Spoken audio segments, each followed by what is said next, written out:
오늘 하나님께서 우리에게 주신 말씀은 창세기 17장 9절에서 14절까지의 말씀입니다.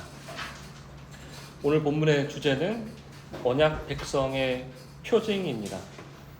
이 표징은 히브리어로 오트, 그리고 영어로는 사인이라고 합니다. 두 단어는 공통적으로 표지판이라는 의미를 가지고 있습니다. 이 땅에는 우리 모두가 잘 알다시피 수많은 민족이 살아가고 있습니다. 각기 세대도 다르고 취향도 다르고 성향과 기질도 모두 다릅니다. 월드 오미터에 따르면 2026년 기준 벌써 현재 83억이 넘는 인구 수가 살고 있는 것으로 집계되었습니다. 그러나 같은 이 하나 없는 이 83억가량 되는 사람들이 매일매일 공통적으로 하는 고민이 있습니다. 사실 정확하게는 이 83억가량 되는 이 어마어마한 인구뿐만 아니라 이 지구라는 땅에 잠시 스쳐 지나갔던 모든 인류가 사람으로서 마땅히 해야 하는 고민이기도 합니다. 바로 이런 질문입니다. 나는 왜 태어났는가? 내 삶의 목적은 무엇인가? 나는 오늘 하루 이 시간을 어떻게 살아가야 하는가? 이 자리에 있는 우리 역시 이 질문에서 결코 피할 수 없습니다. 우리는 매일 한 걸음씩 앞으로 나아가고 있으며 평생이라는 길을 걸어가는 사람들이기 때문입니다. 그렇게 모든 사람은 끊임없이 고민합니다. 어떻게 사는 것이 과연 잘 사는 삶인가? 나는 올해 상반기를 잘 살았다. 그리고 이번 주는, 저번 주는, 지난달은 잘 살았던 것일까? 그리고 오늘은, 지금 이 순간은 어떠나 하며 말입니다. 여러분은 무엇을 기준으로 잘 살고 있다 혹은 잘못 살아가고 있다는 것을 확인하십니까? 바로 각자에게 있는 삶의 표지판일 것입니다. 여러분, 새로운 길을 갈 때를 한번 생각해 보시길 바랍니다. 분명 하나밖에 없는 외길을 걷고 있고 그 외길이라는 사실을 알고 있음에도 불구하고 그 길을 걷고 있을 때면 불현듯이 이 길이 맞나? 내가 제대로 길을 가고 있나? 하고 몇 번이고 확인하게 됩니다. 더욱이 한참을 걸어왔는데도 내가 가는 방향이 맞다는 것을 알려주는 이 표지판이 보이지 않으면 어떻습니까? 순간 마음이 불안해지고 혹시 길을 잘못 든 건 아닐까 하는 생각이 파도처럼 밀려옵니다.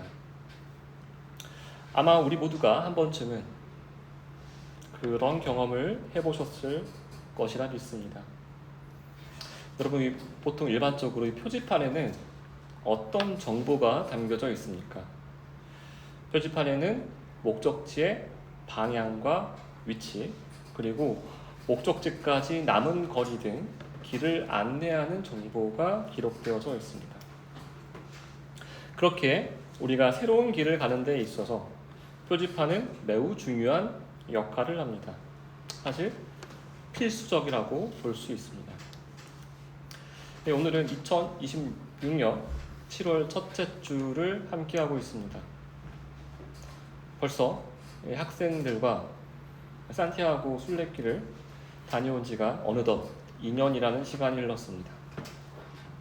아마 저뿐만 아니라 성찬이, 그리고 주원이, 민호와 건이도 이 생장에서 부르보스까지 이어진 약 300km의 길을 걸으며 가장 많이 보았던 표지판을 기억할 것입니다.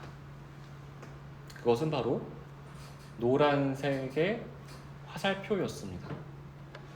이 산티아고 순례길에는 이 노란색 화살표가 수십 개, 수백 개가 아니라 수천 개, 수만 개 이상의 정말 많은 노란색 화살표가 길 곳곳에 표시되어 있습니다.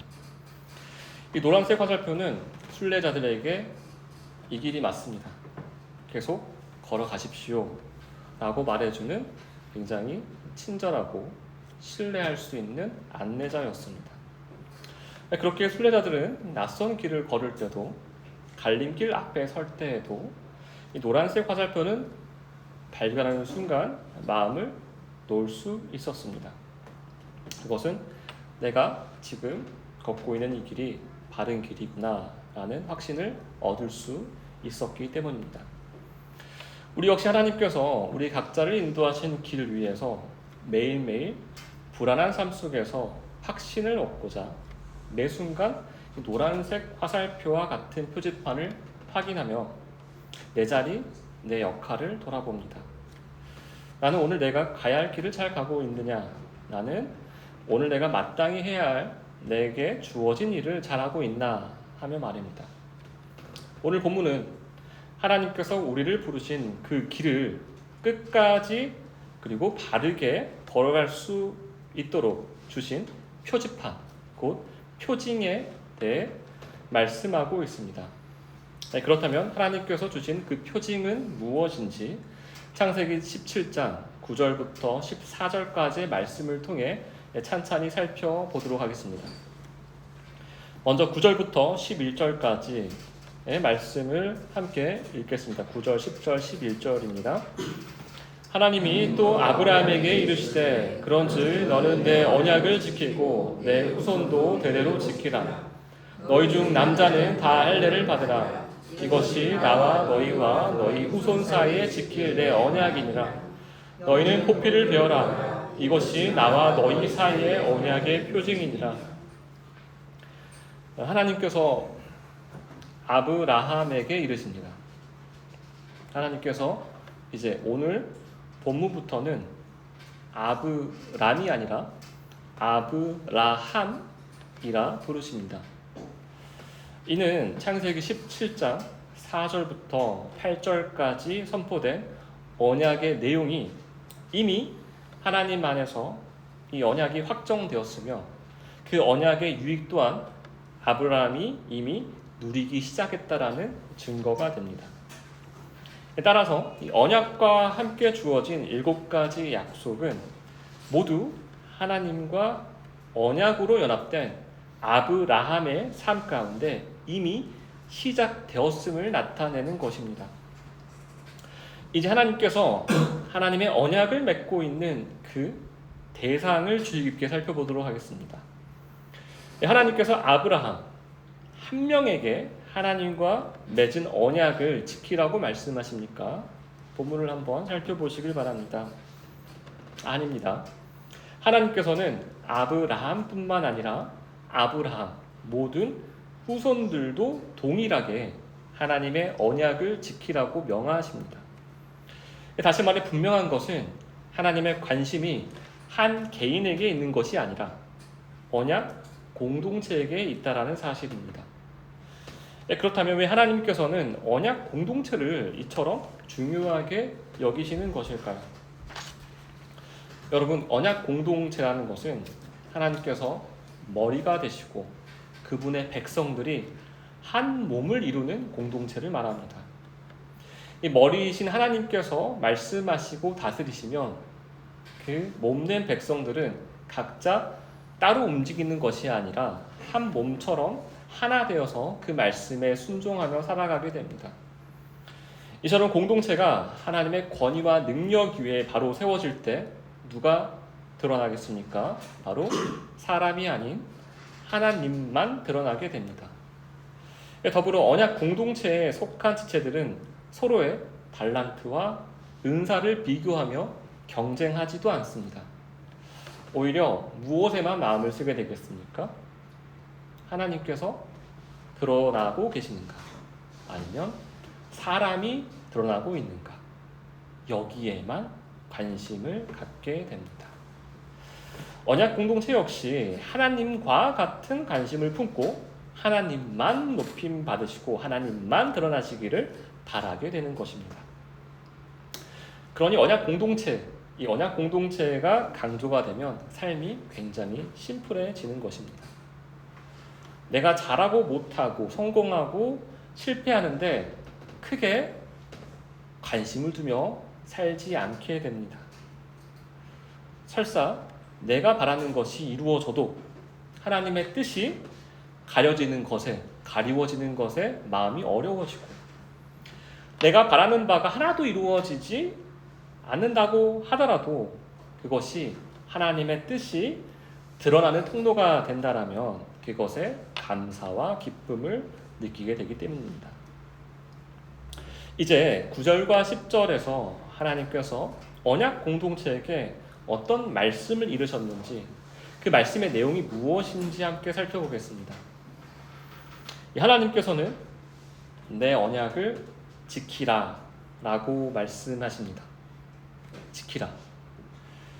하나님께서 우리의 삶 속에서 지켜야 하는 일을 하나님께서 명령하시는 것입니까? 지난 설교 시간 본문 4절부터 8절까지의 말씀에서 하나님께서 분명 이렇게 말씀하시지 않으셨습니까? 내가 행할 것이다. 내가 행할 것이다. 내가 행할 것이다. 이렇게 7번씩이나 강조하셨는데 말입니다. 내가 다 이루겠다. 너희는 그 은혜를 누리기만 하면 된다 라고 하셨는데, 갑자기 좀 뜬금이 지켜라 라고 말씀하신 그 의도는 무엇일까요? 갑자기 하나님의 마음이 바뀌신 것일까요? 예를 들어서 내가 너희를 위하여서 이렇게까지 하는데 너희도 조금은 거들어줘야지 않겠니? 하시는 것일까요? 이 언약 공동체에게 하신 하나님의 말씀, 지켜라, 이 지키라는 사실 명령형으로 쓰인 동사가 아닙니다. 이를 정확하게 말씀드리자면, 너는 내 언약을 지키게 될 것이다. 너는 이 언약을 지켜 행할 수밖에 없다라는 애연적 확신의 뉘앙스로 말씀하시는 것입니다. 그렇다면 언약 백성으로 부름받은 자들이 하나님의 말씀을 지켜 행할 수밖에 없는 이유는 과연 무엇이겠습니까? 이유는 간단합니다. 새 이름으로 바뀐 이 아브라함처럼 하나님께서는 언약 공동체로 부름받은 모든 자들과 이미 한 몸을 이루셨기 때문입니다. 다시 말해, 실제로 하나님의 명령을 지키는 자는 언약 백성과 함께 하시는 하나님을 통하여서 행해질 수밖에 없다는 사실을 명시하는 것입니다. 예를 들어 하나님의 명령에 순종하며 살아가는 일이 전능하신 하나님께서 말씀하시니 제가 어찌 거부하겠습니까? 제 의지와 열심을 다하여서 제가 끝까지 순종하겠습니다 하고 언약 수혜자들이 자신의 의지를 북돋우며 각성된 상태에서 하나님께 충성하며 하나님께 충성을 다하겠습니다 라고 결단하는 것을 의미하지 않는다라는 것입니다. 오히려 성경은 삼위일체 하나님의 놀라운 은혜로 언약 백성들이 그와 연합하게 되고 그 연합 안에서 하나님의 말씀을 따라 살아가게 될 것임을 선포하는 것입니다. 여러분, 하나님의 말씀은 공상적이고 추상적인 게 아니라 매우 실제적이라는 사실을 잊지 마시길 바랍니다. 이 하나님의 말씀이 실제적이고 현실적이기 때문에 우리가 단단한 믿음을 가질 수 있는 것입니다. 또한 우리 인간 스스로의 이성적 이해를 너무 과대평가하지 마시길 바랍니다. 이 실제적 경험과 근거 없이 오직 인간의 이성과 논리만을 기초로 세워진 믿음은 하나님의 말씀에 진정으로 그 조금도, 그 잠깐도, 그 한순간도 순종할 수가 없기 때문입니다.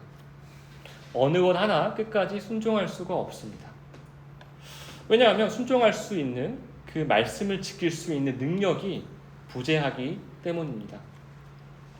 이 자기 이성의 뿌리를 둔 믿음은 자신의 한계를 조금만 벗어나는 상황에 처해도 그 본 모습이 곧바로 드러나기 때문입니다. 그들은 뒤도 돌아보지 않고 하나님을 버리고 나 살려라 하고 도망가기 때문입니다. 그렇다면 오늘 본문에서 하나님께서 아브라함에게 너는 정말 내 언약을 믿느냐라고 말씀하실 때 그 믿음을 네, 믿습니다 라고 눈에 보이게 고백하는 언약의 표징이 무엇이라고 말씀하셨습니까? 바로 할례라고 말씀하셨습니다. 여러분, 할례가 무엇입니까? 11절 상반절을 보시면 어떻게 기록되어져 있습니까?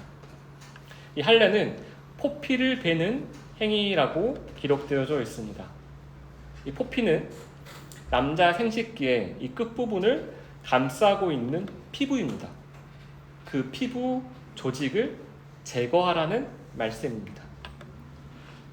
다시 말해 하나님께서는 할례를 통하여서 생명이 이어지는 생식기간에 언약의 표징을 남기게 하셨습니다. 이는 단순히 포피를 제거하는 의식이 아니라 죄를 제거하시는 하나님의 은혜를 바라보는 믿음의 고백이었습니다. 동시에 모든 생명의 씨앗이 하나님의 언약 아래 있음을 시인하는 고백하는 신앙 고백이기도 했습니다. 다시 말해 할례는 자기 부인적 삶을 겉으로 드러내어 공표하는 행위였으며 죄성에 이끌려 살았던 옛삶을 벗어나서 하나님께서 신실하게 또 끊임없이 공급하시는 새 생명으로 새 삶을 살게 되었음을 고백하는 행위였던 것입니다. 이제 나의 삶은 더 이상 나의 것이 아닙니다. 전적으로 하나님께서 이끄시는 삶입니다. 라고 말입니다. 이처럼 날마다 믿음으로 고백하며 살아가는 삶의 표징이 바로 하나님께서 명하신 할례였던 것입니다. 그 믿음의 근거가 어디에 있습니까? 바로 언약 백성이기 때문입니다. 언약을 통하여서 하나님과 연합하여 친밀한 교제를 나누는 자가 되었다는 것입니다. 이제 계속해서 하나님께서 아브라함에게 명하신 이 할례를 행할 때 그 구체적인 지침들과 함께 그 의미를 함께 묵상해 보도록 하겠습니다. 12절 말씀을 함께 읽겠습니다. 너희의 대대로 모든 남자는 집에서 난 자나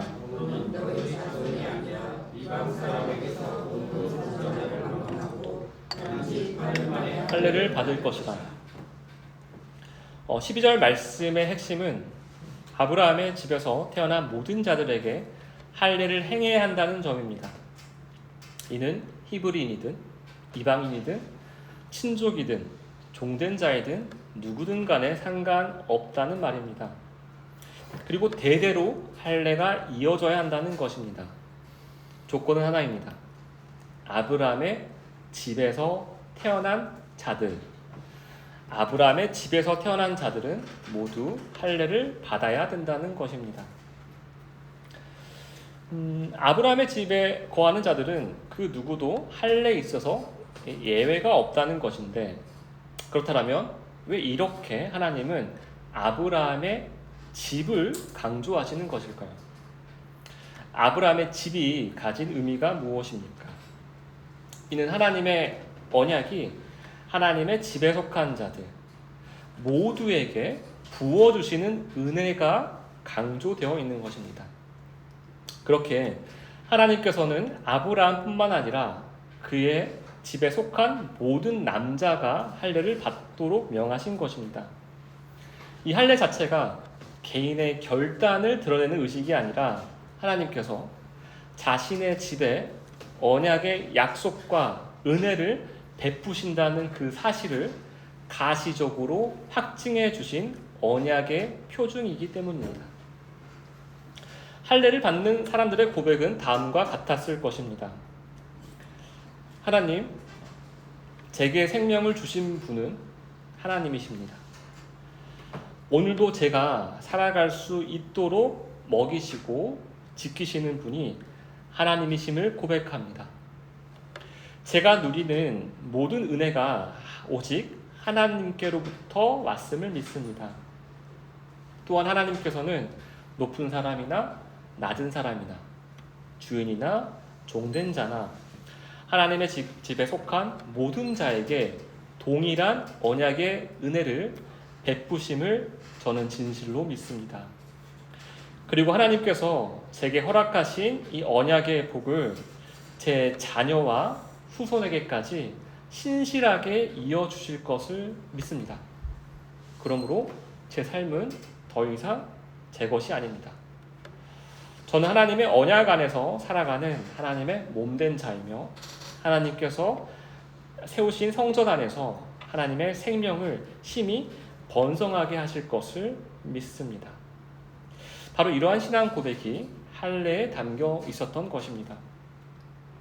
그런데 우리가 또 주의 깊게 보아야 할 점은 이 할례를 행하는 시점입니다. 할례를 언제 행하라고 말씀하셨습니까? 하나님의 명령은 태어난 지 8일 만에 모든 남자들이 할례를 받으라라고 명하셨습니다.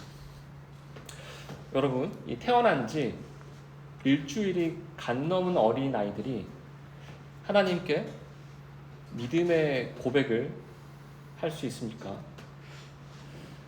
태어난 지 8일째 되는 어린아이가 하나님이 누구신지 명확하게 알 수 있습니까? 없습니다. 단 한 명도 말입니다. 이 초대교회 시절 신약 시대의 할례는 우리가 익히 잘 아는 이 세례로 바뀌어서 새로운 표징이 되었습니다. 3세기, 4세기 기록 문헌에는 이 세례 교육에만 무려 2년 내지 3년이 걸렸다고 하는데 어찌 말도 하지 못하는, 말도 잘 이해하지 못하는 8일 된 어린아이에게 할례를 시킬 수 있다는 말입니까? 자신의 몸도 가누지 못하는 8일 된 어린아이가 어떻게 자신의 믿음을 고백할 수 있다는 말입니까? 그렇다면 할례가 하나님께서 언약 백성에게 행하신 은혜의 반응이 아닌 것입니까? 분명 할례는 언약 백성을 구별하는 가장 두드러진 표징이라고 성경에서는 계속적으로 이야기하고 있습니다. 여러분, 할례가 오늘날 어떤 의식이 된지 아십니까? 바로 여러분이 잘 아시는 유아 세례로 이어집니다.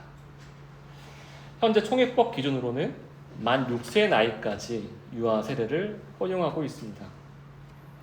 이와 같이 우리 교회가 속한 대한예수교 장로회 합동 측은 유아 세례를 인정하며 또 시행하고 있습니다. 그러나 모든 교단이 유아 세례를 시행하고 있지는 않습니다. 대표적으로 침례교는 유아 세례를 허용하지 않습니다. 그 이유가 무엇일까요? 제가 앞서 말씀드린 대로 침례교는 어린아이가 어떻게 신앙 고백을 할 수가 있습니까? 저는 하나님의 은혜를 입은 자입니다 라고 어떻게 그 어린아이가 고백할 수 있습니까? 하는 것입니다. 여러분, 이 침례교의 비판이 맞는 말입니까? 틀린 말입니까? 이 비판 자체, 그들이 말하는 내용 자체는 분명히 옳은 말입니다. 요한은 자신의 믿음을 표현하기 어렵습니다. 어쩌면 불가능할지 모릅니다. 그런데 그럼에도 불구하고 장로교는 왜 유아 세례를 옹호하고 타 교단의 숱한 비판에도 불구하고 유아 세례를 시행하는 것일까요? 제가 알기로는 우리 교회의 학생들 대부분도 유아 세례를 받은 것으로 알고 있습니다. 예를 들어서 유아 세례를 받을 때 지원이, 또 성찬이, 또 주원이, 그리고 민호가 그들 자신의 신앙을 고백했습니까? 아니면 그들의 부모된 자들이 하나님 앞에서 부모의 신앙 고백을 했습니까? 유아 세례는 유아의 신앙 고백이 아니라 부모의 신앙 고백입니다. 이 유아 세례를 받게 된 자녀의 부모님들은 그 순간 어떤 마음의 고백으로 그 자리에 서 계셨습니까? 그리고 유아 세례를 통해 부모된 자들은 하나님 앞에서 어떤 믿음의 고백을 드리게 되는 것일까요? 오늘 본문의 내용의 근거에 고백을 재구성하면 다음과 같습니다. 하나님, 저에게 허락하신 이 언약의 유익과 은혜가 동일하게, 정말 동일하게 다음 세대에도 이어질 것을 저는 믿습니다. 하나님의 은혜가 저를 통해 제 가정 가운데 임할 것을 믿어 의심치 않습니다. 우리 가정에 임한 모든 은혜가 온전히 하나님께로부터 왔음을 부모된 제가 고백합니다. 또한 하나님께서 아브라함과 맺으신 언약을 지금까지 신실하게 지키시며 앞으로도 영원토록 하나님 안에서 성취하실 것을 저는 믿습니다. 라고 고백을 하는 것입니다. 다시 말해서 이 할례와 같은 이 유아 세대는 전적으로 무엇을 믿는 신앙입니까? 하나님의 언약을 믿는 신앙입니다. 하나님의 언약을 의지하는 고백이며 하나님의 언약이 우리의 유일한 생명줄이라는 믿음의 고백인 것입니다. 또한 이 땅의 모든 존재에게 있어서 참되 살 길은, 그 유일한 길은 오직 하나님의 언약뿐임을, 하나님의 언약 안에 거하는 길뿐임을 고백하는 것입니다. 결국 이것은 언약의 주체이신 하나님의 긍휼과 자비를 전적으로 의지하는 신앙 고백인 것입니다. 이 장로교가 유아 세례를 목숨 걸고 지키는 이유가 바로 여기에 있습니다. 바로 개인의 공적인 신앙 고백으로서의 세례라던가 입교보다도 가장 먼저 하나님께서 주도하시는 언약의 은혜가 우리를 붙드신다라는 그 사실을 먼저 고백하기 위함인 것입니다. 그렇다면 부모된 자의 역할은 무엇이겠습니까? 하나님께서 맡겨주신 육신의 자녀들과 한 가정 안에 함께 살게 하신 모든 이들을, 그 가정 안에 살고 있는 모든 이들을 하나님의 이름으로,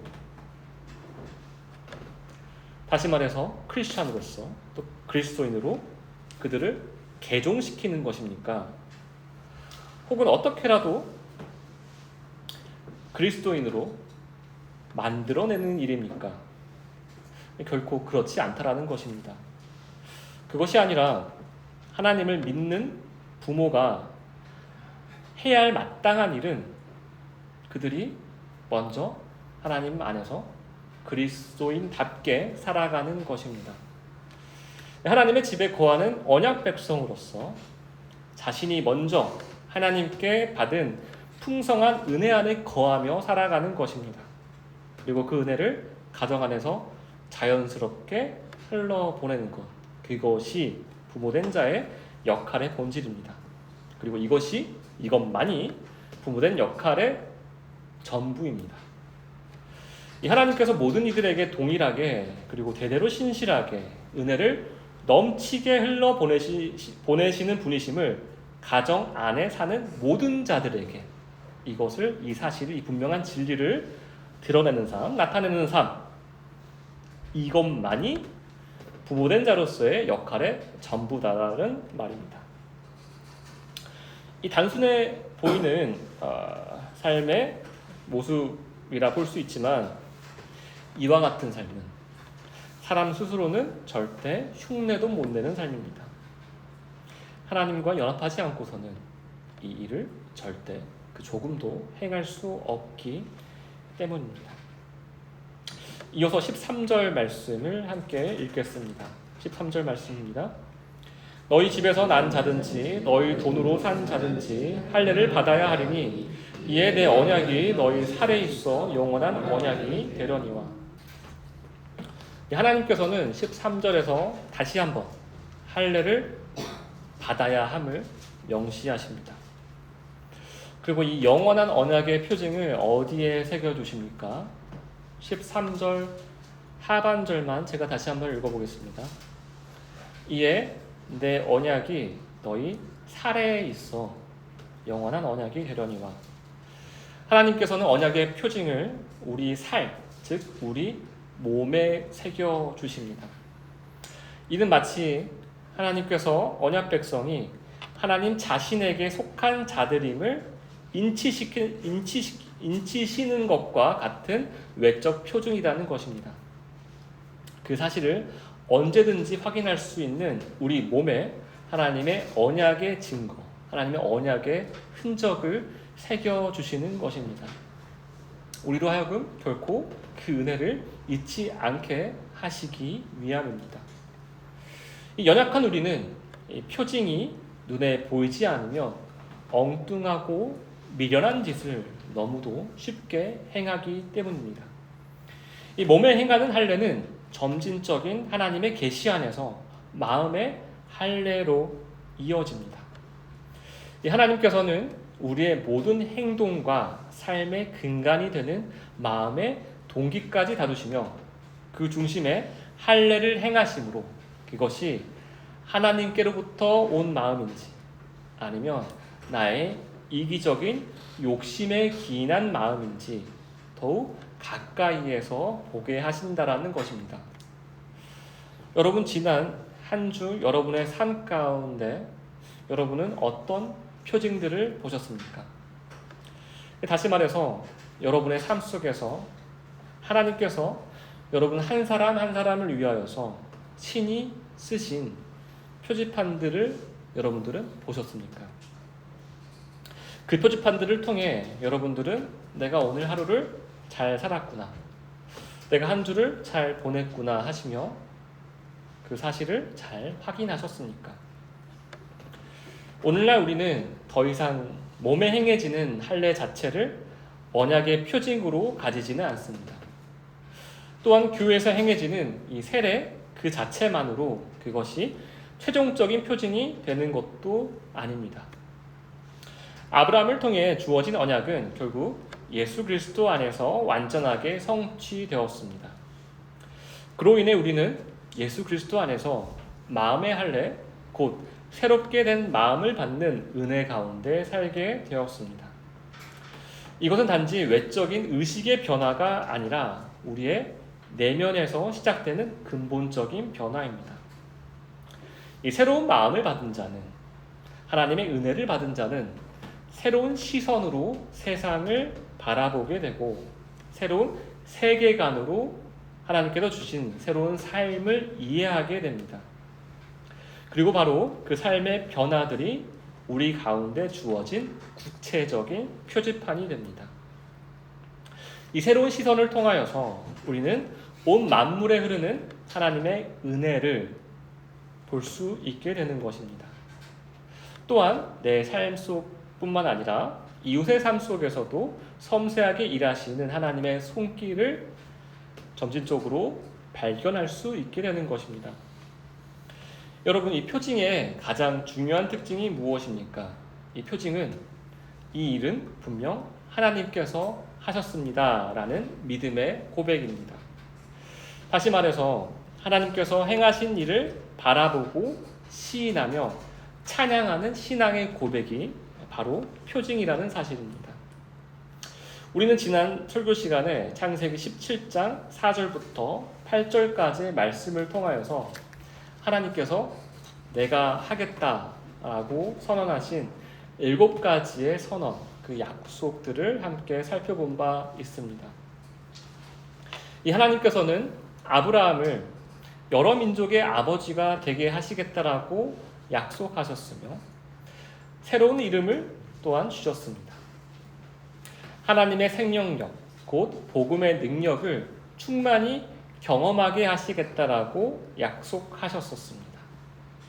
또한 왕이든 종이든 모든 사람 위에 하나님의 주권이 동일하게 임할 것임을 또한 말씀하셨고 모든 세대에 걸쳐서 하나님의 언약을 신실하게 이어가실 것 또한 약속하셨었습니다. 더 나아가 약속의 땅을 영원한 기업으로 주시겠다라고 하셨으며 무엇보다도 친히 언약 백성의 하나님이 되어주시겠다라고 약속하셨습니다. 그렇다면 표징은 무엇을 의미하는 것입니까?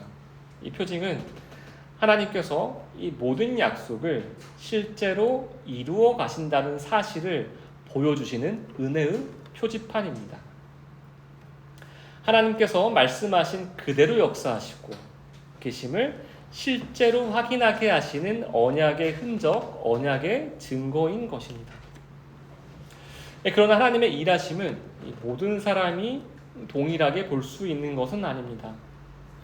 하나님의 일하심을 드러내는 언약의 표징은 언약 백성에게 주어진 특별한 은혜이며 특권이기 때문입니다.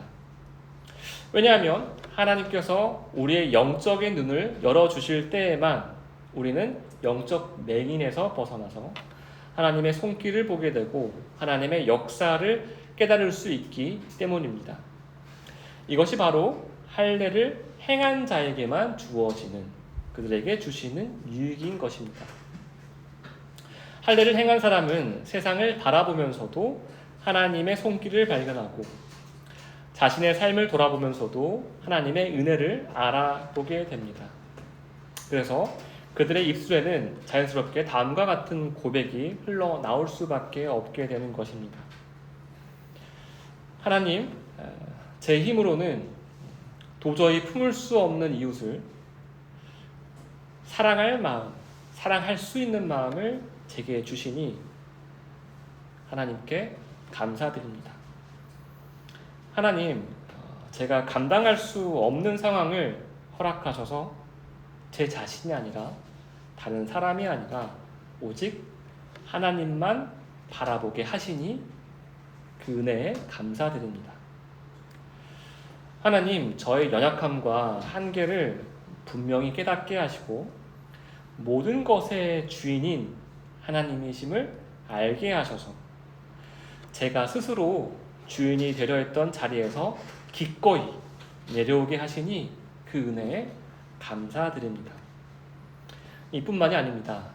하나님께서는 무질서 가운데 질서를 세우시고 정말 죄악으로 가득한 세상 가운데 최소한의 양심을 허락하심으로 죄의 폭발적인 확산을 제한하고 계시며 오늘도 신실하신 하나님의 은혜로 세상을 붙들어 가심을 볼 수 있게 되매 그 사실에 매일매일 매 순간순간 어디에 있든지 무엇을 하든지 하나님께 감사를 고백할 수 있게 되는 것입니다.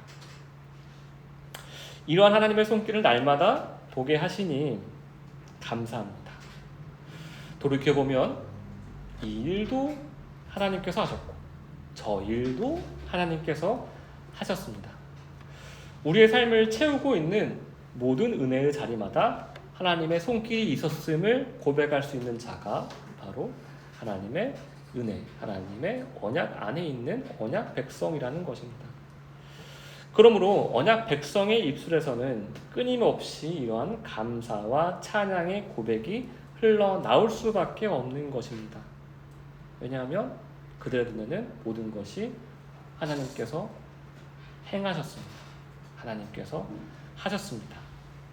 라고 고백이 자연스럽게 나오기 때문입니다. 이것이 바로 마음의 할례를 받은 사람의 삶이며 하나님께서 새 마음을 주신 언약 백성들만이 할 수 있는 거룩한 고백인 것입니다. 그렇다면 반대로 이 할례를 행하지 않는 자는 어떤 삶을 살게 되는지 14절 말씀을 통해 함께 살펴보겠습니다. 14절 말씀 함께 읽겠습니다. 할례를 받지 아니하는 남자 곧 그 포피를 베지 아니한 자는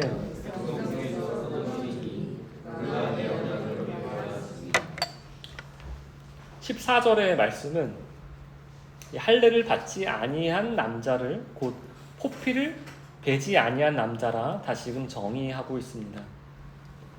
포피를 베지 아니한 사람은 곧 자신의 욕망과 그 뜻대로 살겠다라는 표현입니다. 이를 하나님께서는 내 언약을 배반한 존재라고 표현하십니다. 여러분, 왜 어떤 이들은 하나님께서 할례를 명하셨음에도 불구하고 할례를 행하지 아니하는 것일까요? 왜 할례를 받지 않으므로 하나님의 언약을 배반한 존재로 살아가는 것일까요? 먼저는 그들의 눈에는, 그들의 삶 속에서는 하나님의 언약이 보이지 않기 때문입니다. 다시 말해서 하나님의 언약을 통하여서 약속하신 은혜들을 실제적으로 경험하지 못하기 때문입니다. 하나님께서 말씀하신 하나님의 통치 역사를 누리지 못하기 때문입니다. 그들에게는 하나님의 일하심이 느껴지지 않고 어디를 가든지 무엇을 하든지 하나님이 부재하듯이 느껴지기 때문입니다. 하나님께서 자신에게 행하신 일들을 경험하지 못했기 때문입니다.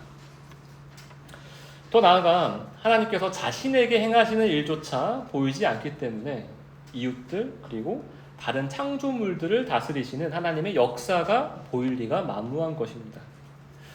우리는 이를 하나님의 은혜를 누리지 못하는 삶이라 말합니다. 이런 사람들을 하나님께서는 창세기 17장 14절에서 어떻게 표현하셨습니까? 바로 내 백성 중에서 끊어질 자라고 표현하셨습니다.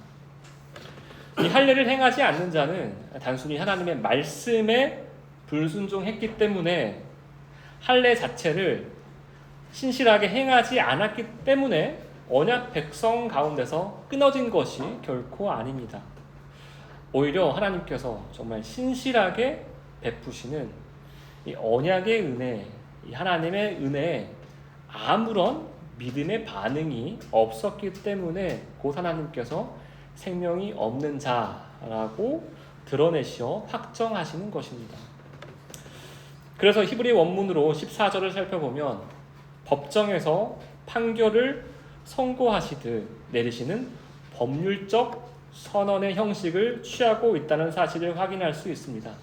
마치 재판장이 이 판결봉을 쾅쾅쾅 내리치며 선언하는 것입니다. 너는 내 언약 백성이 아니다. 너는 죽은 자이다. 이유는 내가 그렇게 신실하게 지금 공급하고 있는 은혜에 대한 어떠한 반응도 너가 없기 때문이다 라고 말씀하시는 것입니다. 여러분, 할례 자체에 어떤 능력이 있는 것입니까? 결코 아닙니다. 그렇기에 이 할례 자체가 구원과 심판을 나누는 기준점이 되는 말은 결코 될 수가 없습니다. 이 할례를 행하지 않는 자는 하나님의 다스림을 경험하지 못하는 것, 이거 자체가 문제가 되는 것입니다. 하나님의 다스림은 온 만물에 임하고 있는데 이 영적 맹인들, 즉 택함받지 못한 사람들, 유기된 자들은 이 신실하게 행해지고 있는 하나님의 다스림을 보지 못하는 것입니다. 이 하나님의 다스림을 보지 못하는데 어떻게 그들이 하나님을 진정 찬양할 수 있겠습니까? 그렇게 유기된 자들의 삶의 고백은 다음과 같이 한결같습니다. 저는 하나님 없이 살아도 크게 문제가 되지 않는 것 같습니다. 저 혼자서도 웬만한 거는 잘할 수 있습니다. 열심히 또 부지런히 살다가 제 삶에 조금 여유가 있게 되면 그때 이웃들도 돌아보고 그렇게 살면 되지 않을까요? 이렇게 되니 그들이 의도를 하든 의도를 하지 않든 하나님의 다스림을, 하나님의 은혜를 가리는 삶을 살게 되는 것입니다. 무엇으로 하나님의 은혜를 가리게 됩니까? 자기 자신의 의와 자기 자신의 열심으로 말입니다. 이렇게 하면 잘 살 수 있어요. 이렇게 하면 아무것도 하지 않는 것보다는 조금 더 나은 삶인걸요? 하며 잘못된 삶의 방향성을 넌지시 가족들에게 그리고 이웃들에게 전하는 것입니다. 분명 하나님이 행하신 일인데 아니요 그것은 제가 했는데요. 아니요 그것 하나님이 하신 일이 아니라 저 사람이 했는데요. 이 사람이 했는데요. 라고 하며 사는 것입니다. 유기된 자들의 삶은 겉보기에는 나이스하게 보일 수 있습니다. 그러나 그 나이스함은 굉장히 왜곡된 나이스함이며 굉장히 위험한 나이스함인 것입니다. 여러분, 오늘은 우리가 언약의 표징이 되는 할례에 대한 하나님의 말씀을 함께 묵상했습니다. 그런데 말입니다, 여러분, 하나님께서 이 할례와 같은 표징, 이 믿음의 반응을 왜 우리 몸에 새기라 하신 줄 아십니까? 물론 앞서 말씀드린 대로 이 할례를 행한 이 당사자를 위함도 있지만, 이 할례를 행한 곧 하나님의 은혜의 흔적이 새겨진 자가 다른 이들을 위한 이 표지판으로 하나님께서 만드시기 위함입니다. 제가 방금 말씀드린 바를 이 산티아고 순례길을 예로 들어서 말씀을 드리자면, 산티아고 순례길에서 바른 길을 가기 위해서 가장 중요한 게 무엇이라고 그랬죠? 모두가 보고 있는 그 노란색 화살표입니다. 그런데 노란색 화살표를 걷고 있노라면 노란색 화살표와 함께 또 다른 누군가에게 표지판이 되는 이들이 누구겠습니까? 바로 그 길을 먼저 간 사람들이 살아있는 표지판이 되어서 다음 갈 사람들을 똑같이 인도하는 것입니다. 다시 말해서 표징은, 하나님께서 주신 이 할례라는 이 흔적은, 이 증거는 우리 자신을 위함도 있지만 또 우리 자신을 봄으로써 우리 자신이 하나의 촛불이 되어서 또 하나의 빛을 나타내는 하나님의 증인이 되어서 우리로 하여금 하나님을 보게 하는 그 의도가 하나님께 있다는 것임을 오늘 이 할례에 대한 표징 시간에 꼭 깨달으셨으면 좋겠습니다. 여러분 모두가 노란색 화살표만 쫓아가는 사람들이 아니라 노란색 화살표가 되어 또 새로운 한 주를 살아가시는 모든 지체분들이 되시길 소망합니다. 기도하겠습니다.